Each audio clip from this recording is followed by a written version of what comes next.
Les écrans et les bébés, c'est la grande question que se posent tous les jeunes parents. Non, on entend tout et son contraire, et franchement, c'est facile de s'y perdre. Alors, dans cette analyse, on va essayer de démêler le vrai du faux et de voir ce que les experts disent réellement, histoire d'y voir un peu plus clair. On va commencer direct avec la phrase choc que tout le monde a déjà entendue au moins une fois, zéro écran avant 3 ans.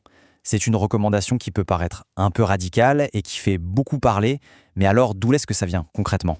Eh bien, il faut savoir que ce n'est pas juste une opinion en l'air, c'est vraiment un consensus scientifique solide. On parle des plus grandes organisations, comme l'Organisation mondiale de la santé, mais aussi des autorités françaises, comme l'ARCOM ou l'Association des pédiatres. Bref, le message est clair et unanime. D'accord, mais pourquoi ? Pourquoi une règle qui semble si stricte ? Pour bien comprendre, il faut s'imaginer ce qui se passe à l'intérieur du cerveau d'un tout petit. C'est un cerveau en pleine ébullition, qui se construit à une vitesse absolument folle.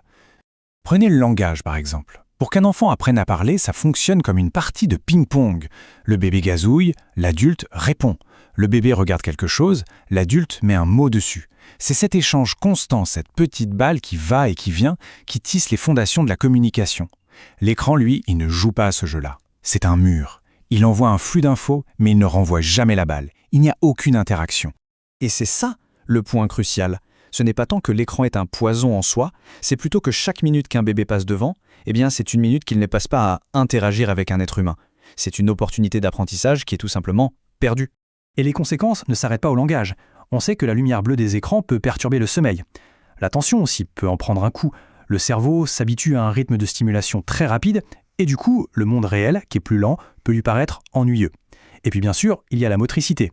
Le temps d'écran, c'est du temps où on ne bouge pas. C'est aussi simple que ça. Bon, tout ça, ça peut sembler un peu angoissant et surtout compliqué à gérer au quotidien. Heureusement, il existe un moyen mnémotechnique, un repère très simple pour s'y retrouver à chaque étape de l'enfance. C'est la fameuse règle du 3-6-9-12 proposée par le psychiatre Serge Tisseron. C'est un guide super facile à mémoriser. Avant 3 ans, pas d'écran. Avant 6 ans, pas de console de jeux perso. Avant 9 ans, pas d'internet tout seul. Et avant 12 ans, pas de réseaux sociaux.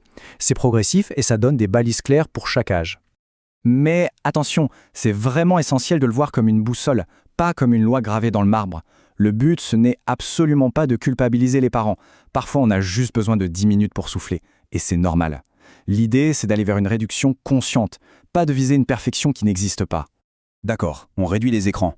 Mais on les remplace par quoi, concrètement ? La super nouvelle, c'est que les meilleures alternatives ne demandent souvent ni beaucoup de temps, ni beaucoup d'argent. Pas besoin de se lancer dans des activités hyper sophistiquées. Un simple panier avec des objets du quotidien, une cuillère en bois, un trousseau de clés bien sécurisé, peut fasciner un bébé pendant des lustres. Mettre des comptines plutôt que la télé en fond sonore, ça change tout. Laisser quelques livres à sa portée, ou tout simplement ne jamais sous-estimer le pouvoir d'attraction d'une fenêtre. Cette phrase, elle est géniale, non ? Elle résume parfaitement l'idée. Le spectacle de la rue, avec les gens qui passent, les voitures, les feuilles qui tombent, c'est un programme en 3D, interactif et qui se renouvelle sans cesse. C'est le meilleur des écrans, et il est gratuit. Alors, la théorie, c'est une chose, mais la vraie vie, c'est parfois plus complexe. Il y a des situations un peu grises, comme les appels vidéo avec la famille ou les fameuses applications éducatives. Voyons ce qu'il en est pour ces cas précis. C'est la question que tout le monde se pose, surtout quand la famille est loin. Est-ce qu'un appel en visio avec les grands-parents, ça rentre dans la catégorie « mauvais temps d'écran » ? Et là-dessus, les experts sont très clairs, la réponse est non. Pourquoi ? Parce que la différence fondamentale, c'est l'interaction. Pendant l'appel, il y a un vrai être humain de l'autre côté qui réagit au bébé, qui lui parle, qui répond à ses sourires. On est de retour dans notre partie de ping-pong et c'est ça qui compte. Autre sujet brûlant, les applications dites éducatives.